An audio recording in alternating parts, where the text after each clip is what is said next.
നമ്മൾ കഴിഞ്ഞ ക്ലാസ്സിൽ 4th മൊഡ്യൂൾ സ്റ്റാർട്ട് ചെയ്തു. ഡാറ്റാബേസിലേക്ക് ആക്സസ് ചെയ്യുന്നത് എങ്ങനെയാണ്, ഡാറ്റാബേസും SQLും തമ്മിൽ കോൺഫിഗർ ചെയ്യുന്നത് എങ്ങനെയാണെന്ന് പറഞ്ഞു. അപ്പോൾ അതിനകത്ത് കഴിഞ്ഞ ദിവസം കാണിച്ചതിനകത്തൊരു മിസ്റ്റേക്ക് ഉണ്ടായിരുന്നു. അത് അൺഇൻസ്റ്റോൾ എന്നുള്ളൊരു കമാൻഡാണ് കാണിച്ചത്. അതല്ല,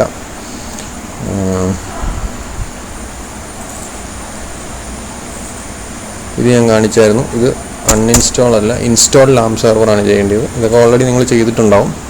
ഇത് ചെയ്യുക, പേജ് മെയിൻറ്റെയിൻ ചെയ്യുക. അപ്പം നമ്മൾ ഈ ഫയൽ എഡിറ്റ് ചെയ്യാൻ നേരത്ത് ഇതിന് ചിലപ്പം റൈറ്റ് പെർമിഷൻ ഉണ്ടാവില്ല. അപ്പോൾ ഈ ഡയറക്ടറി പോയിട്ട്, അതായത് etc apache 2 എന്ന് പറയുന്ന ഡയറക്ടറി പോയിട്ട് sudo chmod 777 സ്റ്റാർ എന്ന് കൊടുക്കുക. അതായത് 777 റീഡ് റൈറ്റ് എക്സിക്യൂട്ട്. എല്ലാവർക്കും റീഡ് റൈറ്റ് എക്സിക്യൂട്ട്. 7 എന്ന് പറഞ്ഞാൽ 111 ആണ് റീഡ് റൈറ്റ് എക്സിക്യൂട്ട്. അപ്പോൾ അഡ്മിനും യൂസർക്കും ഗസ്റ്റിനും എല്ലാം റീഡ് റൈറ്റ് പെർമിഷൻ കൊടുക്കുക, സ്റ്റാർ കൊടുക്കുക. അതിന് ശേഷമുള്ള ഇതവിടെ എഡിറ്റ് ചെയ്യാനായിട്ട് പറ്റുള്ളൂ. അപ്പോൾ അത് ചെയ്യുക. അത് ചെയ്ത് കഴിയുമ്പോഴത്തേക്കും നമ്മുടെ PHPയും MySQLും വെബ് സെർവറും ഇതും തമ്മിൽ കണക്ഷനായി. ഇനി നമ്മുടെ ലോക്കൽ ഹോസ്റ്റ് എടുക്കുക. അപ്പം നമ്മുടെ ഫയൽസ് എല്ലാം നമുക്ക് കാണാൻ പറ്റും. Local host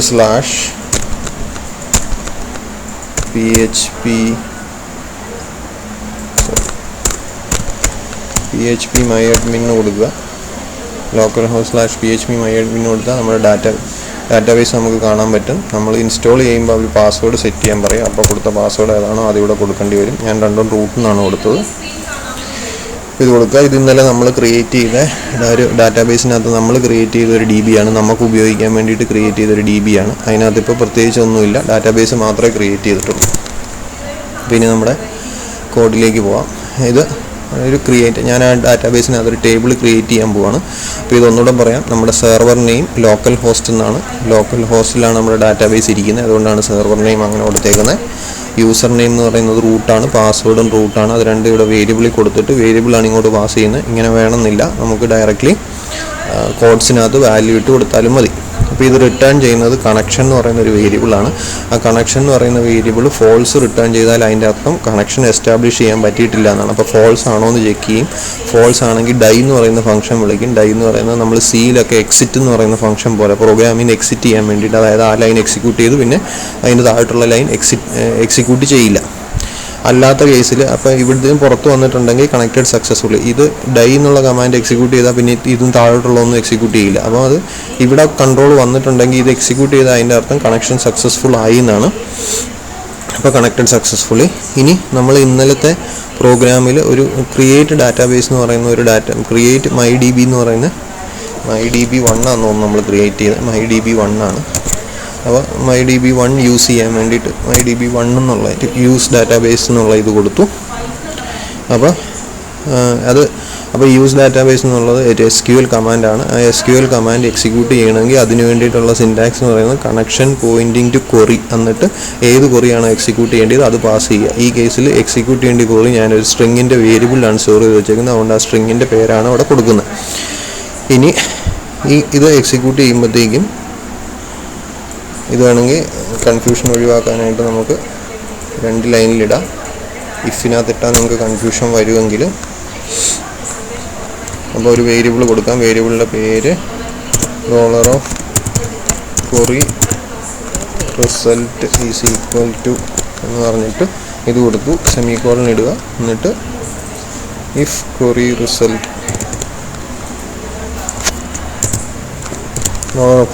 equal to true ആണെങ്കിൽ ഡാറ്റാബേസ് MyDB1 യൂസ്ഡ് എന്ന് എഴുതുക. എന്ത് വേണമെങ്കിലും പ്രിൻറ്റ് ചെയ്യാം. ഇല്ലെങ്കിൽ എറർ ആക്സസിങ് ഡാറ്റാബേസ് എന്ന് എഴുതിയിട്ട് കണക്ഷൻ എറർ പ്രിൻറ്റ് ചെയ്യും. അത്രയും ചെയ്തിട്ടുണ്ട്. അപ്പോൾ യൂസ് DB എന്നുള്ള കമാൻഡ് എക്സിക്യൂട്ട് ചെയ്യും. അപ്പോൾ നമ്മൾ എപ്പോഴും SQL ചെയ്തപ്പോൾ നിങ്ങൾ ചെയ്തിട്ടുണ്ടാവും, ഡാറ്റാബേസ് ലോഗിൻ ചെയ്താൽ ഏതെങ്കിലും ഒരു ഡാറ്റാബേസ് യൂസ് ചെയ്യാൻ പറഞ്ഞിട്ടായിരിക്കും നമ്മൾ അടുത്ത ക്രിയേറ്റ് സ്റ്റേറ്റ്മെൻ്റ് ഒക്കെ കൊടുക്കുക. അപ്പോൾ ഇതൊരു സ്റ്റേറ്റ്മെൻറ്റ് എക്സിക്യൂട്ട് ചെയ്തു. ഇനി ഒരു ടേബിൾ ക്രിയേറ്റ് ചെയ്യണമെങ്കിൽ അതിൻ്റെ സിൻടാക്സ് നിങ്ങൾക്ക് ഓൾറെഡി അറിയാവുന്നതാണ്. ക്രിയേറ്റ് ടേബിൾ നെയിം, ടേബിളിൻ്റെ പേര്, പിന്നെ എന്തൊക്കെ കോളംസ് വേണമെന്നുള്ളതാണ്. ആദ്യത്തെ ID എന്ന് പറയുന്നൊരു കോളം വേണം. അതിൽ ഇൻറ്റിജറാണ് സ്റ്റോർ ചെയ്യുന്നത്. രണ്ടാമത്തേത് അൺസൈൻഡ് ഓട്ടോ ഇൻക്രിമെൻ്റ് ആണ്, പ്രൈമറി കീ ആണ്. അതിൻ്റെ വാല്യൂ മൈഗസ്റ്റ് അത് ID ആണ്. അത് ഓട്ടോ ഇൻക്രിമെൻറ്റ് മോഡിലാണ്. ഓട്ടോ ഇൻക്രിമെൻറ്റ് എന്ന് പറഞ്ഞാൽ ആദ്യത്തേന് വാല്യൂ 1 കൊടുക്കും, രണ്ടാമത്തേന് 2 കൊടുക്കും, പിന്നെ ഇൻസേർട്ട് ചെയ്യുമ്പോൾ 3 കൊടുക്കും. അങ്ങനെ ഓട്ടോ ഇൻക്രിമെൻ്റ് ആയിരിക്കും. അൺസൈൻഡ് ആണ്, അതായത് നെഗറ്റീവ് നമ്പേഴ്സ് വരില്ല. ഓട്ടോ ഇൻക്രിമെൻ്റ് ആണ്. ഈ ID എന്ന് പറയുന്നത് പ്രൈമറി കീയുമാണ്. ID. രണ്ടാമത്തെ കോളം എന്ന് പറയുന്നത് ഫസ്റ്റ് നെയിമാണ്. അതൊരു വേരിയബിൾ ക്യാരക്ടറാണ്. 30 ക്യാരക്ടർ വരെ അതിനകത്ത് സ്റ്റോർ ചെയ്യാൻ പറ്റും. ലാസ്റ്റ് നെയിം എന്ന് പറയുന്നത് ഒരു വേരിയബിൾ ക്യാരക്ടറാണ്. 30 ക്യാരക്ടർ വരെയുള്ള സ്ട്രിങ് അതിനകത്ത് സ്റ്റോർ ചെയ്യാം. നോട്ട് നള്ളാണ്, അതായത് അതിൽ വാല്യൂ ഇവിടെ നോട്ട് നൾ എന്ന് പറഞ്ഞു കൊടുത്തേക്കുന്നത് എന്തുകൊണ്ടാണ്? അതിൽ വാല്യൂ ഉണ്ടെങ്കിലേ ഇൻസേർട്ട് ചെയ്യാൻ പറ്റുള്ളൂ, ഇല്ലെങ്കിൽ എറർ കാണിക്കും. ലാസ്റ്റ് നെയിമും നോട്ട് നള്ളാണ്. ഇമെയിൽ ID എന്ന് പറയുന്നത് varchar of 50 ആണ്, അതായത് 50 ക്യാരക്ടർ വരെയുള്ള ഇമെയിൽ അതിൽ സ്റ്റോർ ചെയ്യാം. ഇനി രജിസ്ട്രേഷൻ ഡേറ്റ് എന്ന് പറയുന്നൊരു ടൈം സ്റ്റാമ്പും കൊടുത്തിട്ടുണ്ട്. ടൈം സ്റ്റാമ്പ് അതായത് ടൈം ആയിരിക്കും സിസ്റ്റത്തിൽ നമ്മൾ ഇൻസേർട്ട് ചെയ്ത് ഏത് സമയത്താണ് ഇൻസേർട്ട് ചെയ്ത് ഈ സമയം കാണാൻ വേണ്ടിയിട്ടുള്ള സാധനമാണ് അത്. അപ്പം ഇനി ഇതുപോലെ തന്നെ അപ്പോൾ നമ്മൾ എക്സിക്യൂട്ട് ചെയ്യേണ്ട സ്റ്റേറ്റ്മെൻറ്റ്, ഈ സ്റ്റേറ്റ്മെൻറ്റ് ക്ലിയർ ആണെന്ന് വിചാരിക്കുന്നു. ഇതിൽ എന്തെങ്കിലും ഡൗട്ട് ഉണ്ടെങ്കിൽ ചോദിക്കുക. നിങ്ങൾ ഡാറ്റാബേസ് S3 S4 എങ്ങാണ്ട് ഡാറ്റാബേസ് പഠിച്ച സമയത്ത് ഇത് പഠിച്ചിട്ടുള്ളതായിരിക്കും. S4 ആണെന്ന് തോന്നുന്നു. അപ്പോൾ ഇത് ഡാറ്റാബേസ് ടേബിൾ ക്രിയേറ്റ് ചെയ്യാനുള്ള സിൻറ്റാക്സ് ഇതാണ്. ക്രിയേറ്റ് ടേബിൾ നെയിം, പിന്നെ ബ്രാക്കറ്റിൽ കോളത്തിൻ്റെ പേരുകൾ, അതിൻ്റെ ഡാറ്റ ടൈപ്പ്, പിന്നെ കൺസ്ട്രെയിൻസ് എന്തെങ്കിലും ഉണ്ടെങ്കിൽ, അതായത് ഓട്ടോ ഇൻക്രിമെൻറ്റ്, പ്രൈമറി കീ, ഇതൊക്കെ കൺസ്ട്രെയിൻസ് ആണ്. നോട്ട് നൾ ഇതൊക്കെ കൺസ്ട്രെയിൻസ് ആണ്. അങ്ങനെ എന്തെങ്കിലുമൊക്കെ പറഞ്ഞു കൊടുക്കാം. രജിസ്ട്രേഷൻ ഡേറ്റ് എന്ന് പറയുന്നതിൻ്റെ വേരിയബിൾ ടൈപ്പ് ടൈം സ്റ്റാമ്പാണ്. ടൈം സ്റ്റാമ്പ് എന്ന് പറഞ്ഞാൽ കറൻ്റ്ലി സിസ്റ്റത്തിലുള്ള ടൈം എടുക്കും, അതാണ്. അപ്പോൾ SQL എന്ന് പറയുന്ന ഒരു ആദ്യം ഒരു SQL എന്ന് പറയുന്ന വേരിയബിൾ നമ്മൾ UseDB എന്ന് പറയുന്ന സ്റ്റേറ്റ്മെൻറ്റ് സ്റ്റോർ ചെയ്തു, അത് എക്സിക്യൂട്ട് ചെയ്തു. query result is equal to connection.query. connection.query എന്ന് പറയുന്ന ഫംഗ്ഷൻ ഉപയോഗിച്ചിട്ടാണ്, കണക്ഷൻ പോയിൻറ്റിംഗ് ടു query എന്ന് പറയുന്ന ഫംഗ്ഷൻ ഉപയോഗിച്ചിട്ടാണ് നമ്മൾ സ്റ്റേറ്റ്മെൻറ്റ് എക്സിക്യൂട്ട് ചെയ്യുന്നത്. അപ്പോൾ ആ സ്റ്റേറ്റ്മെൻറ്റ് എക്സിക്യൂട്ട് ചെയ്തു. ഇനി അടുത്ത സ്റ്റേറ്റ്മെൻറ്റ് എക്സിക്യൂട്ട് ചെയ്യാൻ വേണ്ടിയിട്ടുള്ളത് നമ്മൾ SQL എന്ന് പറയുന്ന വേരിയബിൾ തന്നെ സ്റ്റോർ ചെയ്തു. അത് ഓവർറൈറ്റ് ആയിക്കോളും. ഇതിൻ്റെ ഉപയോഗം ഇപ്പോൾ കഴിഞ്ഞല്ലോ, ഇനി അത് വേണ്ട. അതുകൊണ്ടാണ് സെയിം വേരിയബിൾ തന്നെ വീണ്ടും യൂസ് ചെയ്തത്. വീണ്ടും connection.query എന്ന് പറഞ്ഞു. അപ്പോൾ നമ്മൾ വീണ്ടും ഈ query റിസൾട്ടിൽ തന്നെ നമുക്ക് സ്റ്റോർ ചെയ്യാം.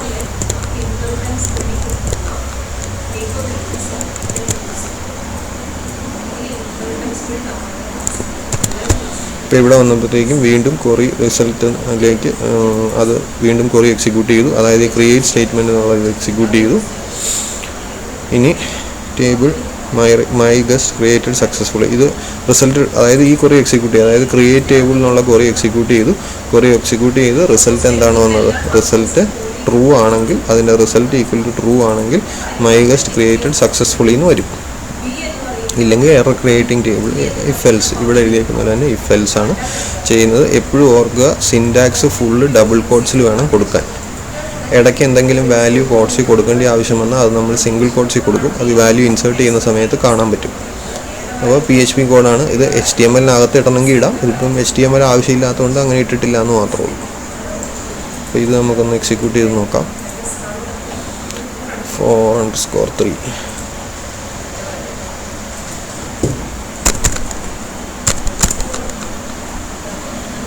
DB ക്രിയേറ്റ് ടേബിൾ എന്ന് പറയുന്നതാണ് ഇപ്പോൾ എക്സ്പ്ലെയിൻ ചെയ്തത്. അതിലിപ്പോൾ connected successfully database MyDB1 used table my guest created successfully. നമുക്ക് വേണമെങ്കിൽ ആദ്യത്തേത് കണക്റ്റഡ് സക്സസ്ഫുള്ളി എന്ന് പ്രിൻറ്റ് ചെയ്യുന്നത് എവിടെ നിന്നാണ്? ഇവിടുന്നാണ്. കണക്ഷൻ എസ്റ്റാബ്ലിഷ് ചെയ്ത് കഴിയുമ്പോഴാണ്. അത് കഴിയുമ്പോൾ നമുക്ക് വേണമെങ്കിൽ ഒരു BR കൊടുക്കാം, ന്യൂ ലൈൻ കൊടുക്കുന്ന പോലെ ബ്രേക്ക് കൊടുക്കാം.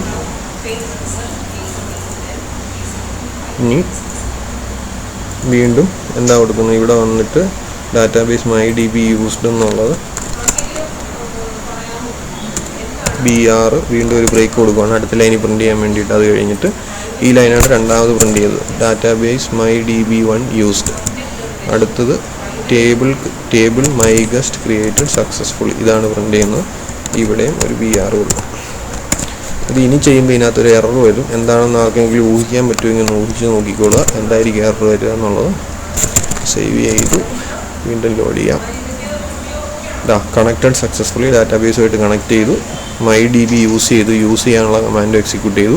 മൂന്നാമത്തെ ടേബിൾ ക്രിയേറ്റ് ചെയ്യാനുള്ള കമാൻഡ് വന്നപ്പോഴത്തേക്ക് അതിൽ എറർ വന്നു. അതെന്താണെന്ന് നമുക്ക് നോക്കാം. എറർ ക്രിയേറ്റിംഗ് ടേബിൾ കഴിഞ്ഞിട്ട് കണക്ഷനിലെ എറർ സ്ട്രിങ് പ്രിൻറ്റ് ചെയ്യുന്നുണ്ട്. അതായത് ഈ എക്സിക്യൂട്ട് ചെയ്യുമ്പം റിസൾട്ട് റിസൾട്ട് സക്സസ് അല്ല എങ്കിൽ കണക്ഷൻ പോയിൻറ്റിങ് ടു എററിന് കറസ്പോണ്ടിങ് ആയിട്ടുള്ള, അതായത് എന്തുകൊണ്ടാണ് എറർ വന്നതെന്ന് നമുക്ക് മനസ്സിലാക്കാൻ ഹെൽപ്പ് ചെയ്യുന്ന ഒരു മെസ്സേജ് അതിനകത്തുണ്ടാവും. അതാണ് പ്രിൻറ്റ് ചെയ്യുന്നത്. അതാണിത് table my guest already exist. കാരണം ഇതിന് മുമ്പ് ഈ പേജ് ലോഡ് ചെയ്തപ്പോൾ ഒരു ടേബിൾ ഓൾറെഡി ക്രിയേറ്റ് ചെയ്തില്ലേ, അതുകൊണ്ട് വീണ്ടും അത് ക്രിയേറ്റ് ചെയ്യേണ്ട. അപ്പോൾ ഈ സമയത്ത് നിങ്ങൾ മനസ്സിലാക്കേണ്ട മെയിനായിട്ടുള്ള ഒരു കാര്യം എന്ന് പറഞ്ഞാൽ, സാധാരണഗതിയിൽ നമ്മളൊരു വെബ്സൈറ്റ് ഡിസൈൻ ചെയ്യുമ്പോഴത്തേക്കും ആദ്യം ടേബിൾ നമുക്കുണ്ടാകണം. അതായത് വെബ്സൈറ്റിൻ്റെ ഡാറ്റയൊക്കെ സ്റ്റോർ ചെയ്യാൻ വേണ്ടിയിട്ട് ടേബിൾ ഉണ്ടാകണം. ആ ടേബിൾ ഇത് നമുക്ക് ഇവിടെ കാണിക്കാം.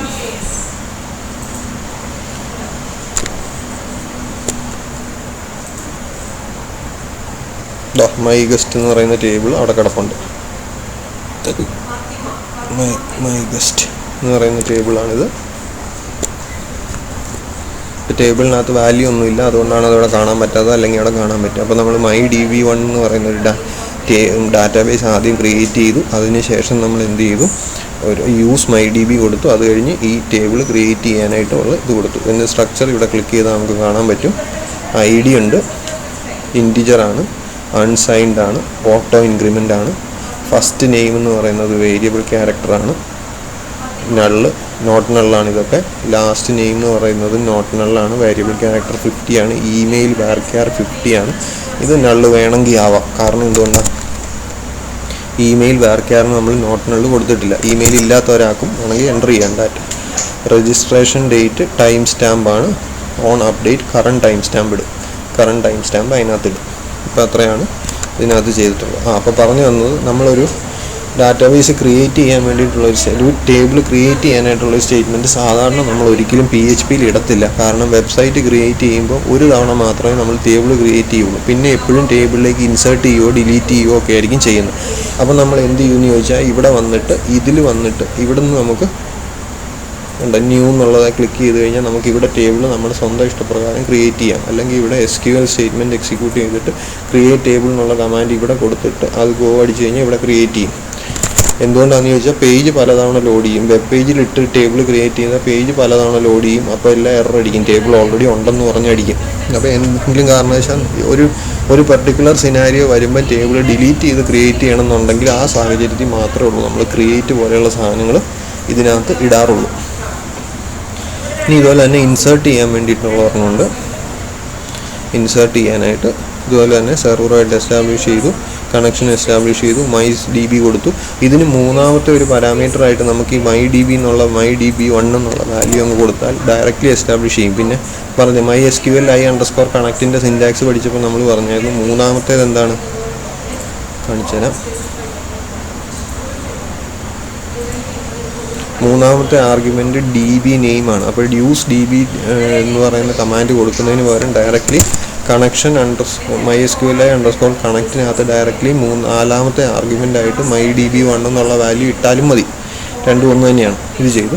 ഇനിയിപ്പം ഇൻസേർട്ട് ചെയ്യാനായിട്ട് എന്താ ചെയ്യുന്നത്, ഇതുപോലെ തന്നെ SQLൻ്റെ സ്റ്റേറ്റ്മെൻറ്റ് എഴുതുക, insert into my guest table, ഏതിലോട്ടൊക്കെയാണ് വാല്യൂ ഇൻസേർട്ട് ചെയ്യേണ്ടതെന്നാണ് ഇത് കൊടുത്തേക്കുന്നത്. ഇവിടെ നമ്മൾ രജിസ്ട്രേഷൻ ഡേറ്റ് ടൈം സ്റ്റാമ്പ് ഉണ്ട്. ടൈം സ്റ്റാമ്പ് ഓട്ടോമാറ്റിക്കലി പോപ്പുലേറ്റ് ചെയ്യും. ബാക്കി values first name, last name, email address. ID എന്ന് പറയുന്നത് എന്താണ്, ID ഓട്ടോ ഇൻക്രിമെൻ്റ് ആണ്. അപ്പോൾ തന്നെ അതിനകത്ത് വാല്യൂ ഓരോന്ന് തന്നെ കയറി വന്നോളൂ. അപ്പോൾ അത് ഇൻസേർട്ട് ചെയ്ത് കൊടുക്കേണ്ടതല്ല. നമ്മൾ ഫസ്റ്റ് നെയിമും ലാസ്റ്റ് നെയിമും ഇമെയിൽ അഡ്രസ്സും കൊടുക്കുന്നുള്ളൂ. Values insert into table name, column name, ഏതൊക്കെ കോളത്തിലേക്കാണ് ഇൻസേർട്ട് ചെയ്യേണ്ടത്, അതിന് കറസ്പോണ്ടിങ് ആയിട്ടുള്ള വാല്യൂസ് എന്തൊക്കെയാണ്. ഇവിടെ നിങ്ങൾ ശ്രദ്ധിച്ചാൽ നിങ്ങൾക്ക് മനസ്സിലാവും. വേണം ഒരു ലൈനിൽ തന്നെ ഇട്ട് കാണിക്കാം. ഇവിടെ ഡബിൾ കോട്ട്സ് തുടങ്ങി, ഇവിടെ ഡബിൾ കോട്ട്സ് എൻഡ് ചെയ്തു. സ്ട്രിങ്ങുകൾ ഇൻസേർട്ട് ചെയ്യേണ്ടി സ്ട്രിങ് കോട്ട്സ് വേണം കൊടുക്കാൻ. അത് സിംഗിൾ കോട്ട്സിലാണ് കൊടുക്കുന്നത്. അകത്ത് കണ്ടില്ലേ, ഇവിടെ സിംഗിൾ കോട്ട്സ്, ഈ എൻ്റയർ സ്ട്രിങ്. കാരണം ഈ $SQL എന്ന് പറയുന്ന വേരിയബിൾ ഒരു വലിയ സ്ട്രിങ് ആണ്. ആ സ്ട്രിങ് എപ്പോഴും ഡിഫൈൻ ചെയ്യുന്നത് ഡബിൾ കോട്ട്സിനകത്ത് വേണം ഡിഫൈൻ ചെയ്യാൻ. ഡബിൾ കോട്ട്സിനകത്ത് ഡിഫൈൻ ചെയ്യുന്നതുകൊണ്ട് അതിനകത്ത് പിന്നെയും കോട്ട്സ് വരേണ്ടതുകൊണ്ട് ആ കോട്ട്സുകളെല്ലാം നമ്മൾ സിംഗിൾ കോട്ട്സ് ആയിട്ടായിരിക്കും ഇടുക. അപ്പോൾ ഇതിവിടെ സ്റ്റേറ്റ്മെൻറ്റ് സേവ് ചെയ്തു. ഇനി connection.query SQL എക്സിക്യൂട്ട് ചെയ്യുമ്പോൾ ട്രൂ ആണ് റിസൾട്ട് വരുന്നതെങ്കിൽ ന്യൂ റെക്കോർഡ് ക്രിയേറ്റഡ് സക്സസ്ഫുള്ളി, അല്ലെങ്കിൽ എറർ വരും. എന്നിട്ട് വീണ്ടും അടുത്തൊരു സ്റ്റേറ്റ്മെൻറ്റും കൂടെ, രണ്ട് വാല്യൂ ഇൻസേർട്ട് ചെയ്യാൻ വേണ്ടിയിട്ട് ഞാൻ കൊടുക്കുകയാണ്. ഇൻസേർട്ട് ഇപ്പോൾ ഒരു വാല്യൂ ഇൻസേർട്ട് ചെയ്തു. അടുത്ത ഇതിപ്പം John 1 എന്നുള്ള വാല്യൂ കൊടുക്കാം. 1 കൊടുക്കാം. വീണ്ടും കണക്ഷൻ MySQL _ query. ഇതിനകത്ത് കണക്ഷൻ അണ്ടർസ്കോർ ഇതിനെ രണ്ട് രീതിയിൽ നമുക്ക് വിളിക്കാം. Connection pointing to query SQL. ഇത് ഞാൻ നിങ്ങൾക്ക് അന്ന് അറിഞ്ഞിരിക്കാൻ വേണ്ടിയിട്ട് പറഞ്ഞതേ ഉള്ളൂ. ഇത് പഠിച്ചില്ലെങ്കിലും കുഴപ്പമില്ല. ഏതെങ്കിലും ഒരെണ്ണം നിങ്ങൾ കറക്റ്റായിട്ട് പഠിച്ചു വെച്ചിരുന്നാൽ മതി. അപ്പോൾ രണ്ടും പഠിക്കുകയാണെങ്കിൽ നല്ലതാണ്. ഒന്നാമത്തെ മെത്തേഡ് എന്ന് പറഞ്ഞാൽ കണക്ഷൻ എന്ന് പറയുന്നതിൽ query എന്ന് പറയുന്ന ഫംഗ്ഷൻ വിളിക്കാം. അല്ലെങ്കിൽ MySQL _ query. ഇത് ഇവിടെ വന്ന പോലെ MySQL _ connect, MySQLi _ connect എന്ന് പറയുന്ന പോലെ MySQLi _ query എന്ന് പറയുന്ന ഫംഗ്ഷൻ വിളിക്കാം. ഇവിടെ കണക്ഷൻ പോയിൻറ്റിങ് ടു ക്വറി എന്ന് പറഞ്ഞാണ് വിളിക്കുന്നത്. ഇവിടെ MySQLi _ query എന്ന് പറയുന്ന ഫംഗ്ഷനാണ്. ഇതിൻ്റെ ഫസ്റ്റ് ആർഗ്യുമെൻറ്റ് നമ്മൾ ഓൾറെഡി എസ്റ്റാബ്ലിഷ് ചെയ്ത കണക്ഷൻ ഏതാണോ അത് ഇവിടെ കിട്ടിയില്ലേ കണക്ഷൻ, ആ കണക്ഷൻ കൊടുക്കുക. രണ്ടാമത്തേത് എക്സിക്യൂട്ട് ചെയ്യേണ്ട സ്റ്റേറ്റ്മെൻറ്റ് കൊടുക്കുക. ഇത് രണ്ടും രണ്ട് രീതിയിൽ വിളിക്കുന്നതാണ്. രണ്ടും വർക്ക് ചെയ്യുന്ന ഒരുപോലെയാണ്. സിൻടാക്സിൽ മാത്രമേ ഡിഫറൻസ് ഉള്ളൂ. ഇവിടെ കണക്ഷൻ പോയിൻറ്റിങ് ടു ക്വറി, ഇവിടെ MySQL _ query. അപ്പോൾ കണക്ഷൻ ഏത് കണക്ഷനിൽ കൂടെയാണ് ഈ ക്വറി എക്സിക്യൂട്ട് ചെയ്യേണ്ടതെന്ന് മനസ്സിലാണ്. ഇവിടെ ഇപ്പോൾ ഈ കണക്ഷനിൽ കൂടെ തന്നെയാണ് ആ ക്വറിയെ വിളിക്കുന്നത്. അതുകൊണ്ട് ഡയറക്റ്റ്ലി അത് എക്സിക്യൂട്ട് ചെയ്യും. ഇവിടെ വരുമ്പോൾ ഈ ഫംഗ്ഷനാണ് വിളിക്കുന്നത്. അപ്പോൾ ഈ ഫംഗ്ഷനിൽ പറഞ്ഞു കൊടുക്കണം ഏത് കണക്ഷനിൽ കൂടെയാണ് ഈ SQL query എക്സിക്യൂട്ട് ചെയ്യേണ്ടത്. അപ്പോൾ db insert എന്ന് പറയുന്ന ഫംഗ്ഷൻ കാണാം. db insert എന്ന് പറയുന്ന ഫംഗ്ഷൻ പറഞ്ഞാൽ connected successfully database MyDB used new record created successfully 2 തവണ പ്രിന്റ് ചെയ്തു. കാരണം ന്യൂ റെക്കോർഡ് ഇതൊരു തവണ ഇൻസേർട്ട് ചെയ്തു, ഇതും ഇൻസേർട്ട് ചെയ്തു. ഇനി നമുക്ക് ടേബിളിൽ പോയി കണ്ടു നോക്കാം. ടേബിളിൽ എന്തെങ്കിലും വാല്യൂ വന്നിട്ടുണ്ടോയെന്ന്. വന്നു. ആദ്യം ഇൻസേർട്ട് ചെയ്ത് ജോൺ എക്സാമ്പിൾ, അത് ഇൻസേർട്ട് ചെയ്ത ടൈം ഇവിടെ വന്നിട്ടുണ്ട് 10:07:59. രണ്ടാമത്തെ ഇൻസേർട്ട് ഓട്ടോ ഇൻക്രിമെൻ്റ് ആയതുകൊണ്ട് ID രണ്ടാമത്തേതിന് 2 എന്ന് തന്നെ കൊടുത്തു. ജോൺ 1 എക്സാമ്പിൾ നമ്മൾ കൊടുത്ത വാല്യൂസാണ്. ഇത് ആ റെക്കോർഡ് ഇൻസേർട്ട് ചെയ്ത സമയം ഓട്ടോമാറ്റിക്കായിട്ട് ഇൻസേർട്ട് ചെയ്യുന്നതാണ്. രണ്ടും പ്രോഗ്രാമിൽ കൂടെ എക്സിക്യൂട്ട് ചെയ്തുകൊണ്ട് രണ്ടും ഒരു സെയിം മിനിറ്റിൽ തന്നെയാണ്. ചിലപ്പോൾ സെക്കൻഡ്സിൽ മാത്രമേ വ്യത്യാസം കാണുള്ളൂ. മിനിറ്റ് രണ്ടും ഒന്നാണ്. സെക്കൻഡിൽ പോലും വ്യത്യാസമില്ല, മൈക്രോ സെക്കൻഡിലെ വ്യത്യാസമുള്ളൂ. 10 മണി കഴിഞ്ഞ് 7:59 ഉള്ളപ്പോഴാണ് ഈ 2 റെക്കോർഡ് ഇൻസേർട്ട് ചെയ്തത്. അപ്പോൾ എപ്പോഴാണ് നമുക്ക് ഇൻസേർട്ട് ചെയ്തത്, എപ്പോഴാണ് ഡിലീറ്റ് ചെയ്തത് എന്നുള്ള കാര്യങ്ങളൊക്കെ അറിയാൻ പറ്റിയിട്ടാണ് ഇങ്ങനത്തെ വാല്യൂ കൊടുക്കും. ഇനിയുള്ളത് സെലക്റ്റാണ്. സെലക്ട് അടുത്ത ക്ലാസ്സിൽ പറഞ്ഞുതരാം. അത് റിട്ടേൺ ചെയ്യുന്ന വാല്യൂ ഒരു അറയാണ്. അപ്പോൾ അറ എന്താണെന്നുള്ളത് അടുത്ത ക്ലാസ്സിൽ പറഞ്ഞുതരാം. ഇതുവരെ പഠിച്ചതിനകത്ത് എന്തെങ്കിലും ഡൗട്ട് ഉണ്ടെങ്കിൽ ചോദിക്കുക. ഇത് രണ്ടും ചെയ്ത് നോക്കിയിട്ട് ഇതുവരെ പഠിച്ച ഡാറ്റാബേസ് ഇൻസേർട്ട് ചെയ്യുക, ഡിലീറ്റ് ചെയ്യുക മുതലായ വാല്യൂസ് ചെയ്തിട്ട് ഡാറ്റാബേസ് ക്രിയേറ്റ് ചെയ്യുക, ഇൻസേർട്ട് ചെയ്യുക, ചെയ്തിട്ട് എനിക്ക് അയച്ചു തരിക. W3 സ്കൂൾസിലാണെങ്കിൽ ചെയ്യാൻ പാടായിരിക്കും. അപ്പോൾ അതിൽ തന്നെ എക്സാമ്പിൾസ് ഉണ്ടാകും ഡാറ്റാബേസ് കണക്ട് ചെയ്യുന്നത്. അതെടുത്ത് കറക്റ്റ് ഡീറ്റെയിൽഡായിട്ട് നോക്കുക. Thank you.